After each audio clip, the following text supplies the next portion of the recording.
What is going on, ladies and gentlemen? I'm Espresso, and welcome back to another Black Ops 3 video here today on the channel. Today, it's Thursday, my dudes, and welcome to another episode of the 5 Things That Changed.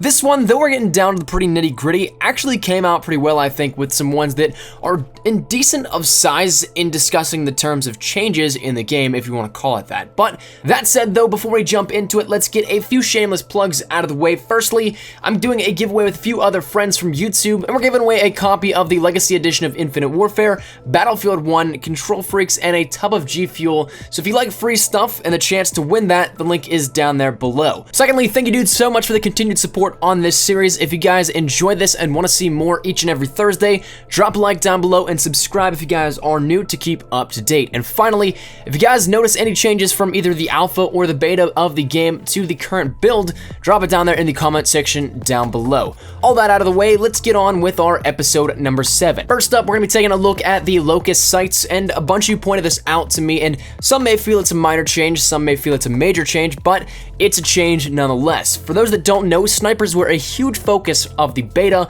from the balancing to the design, all of that. There was a lot that went into these weapons in particular, but one of the aesthetic changes went into the Locust and the sight there for it. Now, we're not talking about the recon, thermal, elo, or any of that, just the standard default sight that comes with your scope. For those that have used the Locust, the crosshairs are met with lines crossing out from the center most points of it, and the ones that are used now are the ones outlined in orange, denoting a more focal point on the center, as well as the scope is outlined in the same orange. However, these sight patterns are drastically different than that of the betas, and you can see as we cross over to this other screenshot that not only is the pattern a little bit different and the line markings different as well, but it is just entirely strange compared to what it is now. There's no real focal point in the scope, the pattern is much different, and it's honestly a lot tougher to see where you're actually aiming with this. So in the beta, though the very center point may have been a little bit more definitive, I definitely like that this was changed here. You can easily get lost in the sights previously in the beta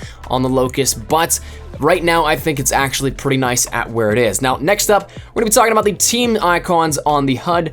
For those that don't know or haven't seen any of the alpha or beta footage of the game, though it's more blatantly obvious in the alpha build of the game, it's still there kind of in the beta. I'd be happy with the faction icons that we have right now at this point. They are a lot nicer, we'll put it that way, or at least a lot less of an eyesore because the designs themselves are still relatively the same, but the contrast and brightness, yeah, those are way higher in the alpha. So take a look here at this image that you see. Once again, relatively the same concept, but instead of it being a fluent color scheme, it's pretty nasty to look at. The levels are way too high on it, and I feel like it would actually hurt my eyes if I looked at it too long. So it's definitely a good piece of a change here that we've witnessed since the time of this, but it's one still nonetheless to find fun in looking back at. Now, number 3 here today is going to deal with the HUD reboots, and this is whenever you get EMP'd by a grenade or there's a power core active, your HUD and functionality essentially are at a bare minimum at that point in time. However, the current look of the downed HUD was drastically different than that of what we saw back in the alpha. This actually made a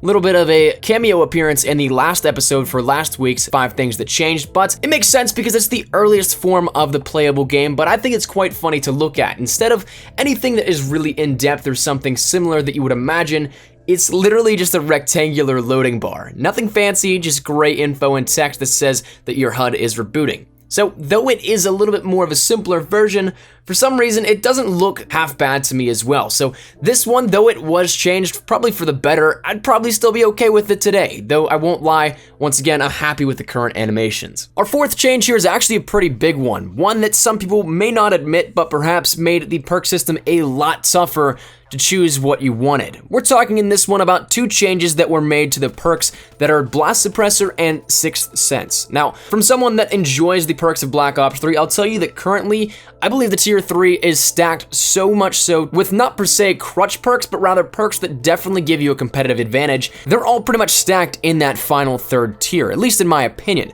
But in the early alpha stages of Black Ops 3, the perks were a bit shifted around and therefore balanced out, I believe, tier 1 and 3 a little bit more. Blast Suppressor, now a tier 3 perk, was a tier 1 perk alongside Flak Jacket, Blind Eye, Ghost, Afterburner, and Overclock. Sixth Sense, however, now a tier 1 perk, was a tier 3 perk alongside Engineer, Dead Silence, Awareness, Attack Mask, and Gung Ho. So as it works out, perhaps the most important perks of Tier 3 could be narrowed down to 2 or so, and Blast Suppressor in Tier 1 was another one that could fit in as a crucial perk alongside Flak Jacket as well. If you played your wildcards right, you could max out with the best perks and still have room for attachments. Now, since that changed, it did add what I believe to be 4 perks that are much needed in the Tier 3 category, and it dropped 1 out of the Tier 1, effectively stacking 1 and making 1 a little bit less more important. So that's all my personal preference and ideology. You could very well think differently, but nonetheless, Blast Suppressor and Sixth Sense were flipped around in the perk placement department in the early alpha of Black Ops 3.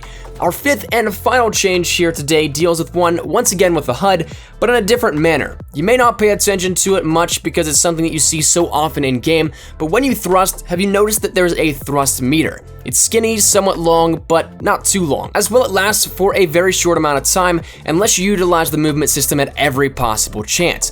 That's what we currently know and have gotten used to, but let's flash back to the alpha once again of Black Ops 3, and we can see that there was a certain change since then.